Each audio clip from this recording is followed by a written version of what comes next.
കാലത്ത് ഏറ്റവും പ്രധാനപ്പെട്ട സംഭവം എന്ന് പറഞ്ഞാൽ 10ാം ക്ലാസ് പാസ്സാവണമെന്നാണ് ഏറ്റവും കൂടുതൽ വീട്ടിൽ നിന്ന് ഏറ്റവും കൂടുതൽ പ്രഷർ കിട്ടിയിരുന്നത്. പക്ഷെ ഇപ്പൊ അത് മാറി +2.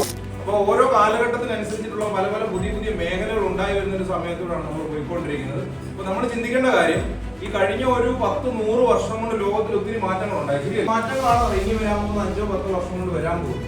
അപ്പൊ അങ്ങനെ ആ മാറ്റങ്ങൾ തീർച്ചയായിട്ടും ഇനി വരാൻ പോകുന്ന തൊഴിൽ മേഖലകളെ, കരിയറിനെ ഒക്കെ ബാധിക്കും. മാറ്റങ്ങൾ വന്നുകൊണ്ടിരിക്കുന്ന ഒരു കാലഘട്ടത്തിലാണ് നമ്മൾ കടന്നുപോയിക്കൊണ്ടിരിക്കുന്നത്. അതിന് ദോഷകരമായ പ്രശ്നങ്ങളും ഉണ്ട്, അല്ലെങ്കിൽ ബെനിഫിഷ്യൽ ആയിട്ടുള്ള കാര്യങ്ങളുണ്ട്. നമുക്ക് ഗുണം ചെയ്യുന്ന ഒത്തിരി കാര്യങ്ങളുണ്ട്. ിൽ ഒരാളാണ് നമുക്ക് എല്ലാവർക്കും അറിയാവുന്ന എലോൺ മസ്ക് എന്ന് പറയുന്നത്. ശരിയാണ്, അറിയാലോ. ഈ എലോൺ മസ്കിന്റെ കമ്പനിയുടെ പേരെന്താ? ടെസ്ല അല്ലേ? ടെസ്ലയുടെ മെയിൻ പ്രോഡക്റ്റ് കാറുകളാണ് അല്ലേ? ഇലക്ട്രിക് കാറുകളാണ്. ടെസ്ലയുടെ ഏറ്റവും പുതിയ മോഡലിന്റെ ഡിസ്പ്ലേ കഴിഞ്ഞ ദിവസങ്ങളാണ് കഴിഞ്ഞത്. ഡ്രൈവർ വേണ്ടാത്ത വാഹനങ്ങൾ, കാറുകൾ ഉടനെ തന്നെ ടെസ്ലയുടെ ഇറങ്ങാൻ പോകണം. ഓൾറെഡി ചൈനയിലും മറ്റു രാജ്യങ്ങളിലും ഒക്കെ നമ്മൾ വീഡിയോയിൽ കണ്ടിട്ടുണ്ടായിരിക്കും ഡ്രൈവർ ഇല്ലാതെ ഓടുന്ന വാഹനങ്ങൾ ഓൾറെഡി ഉണ്ട്. ശരിയല്ലേ?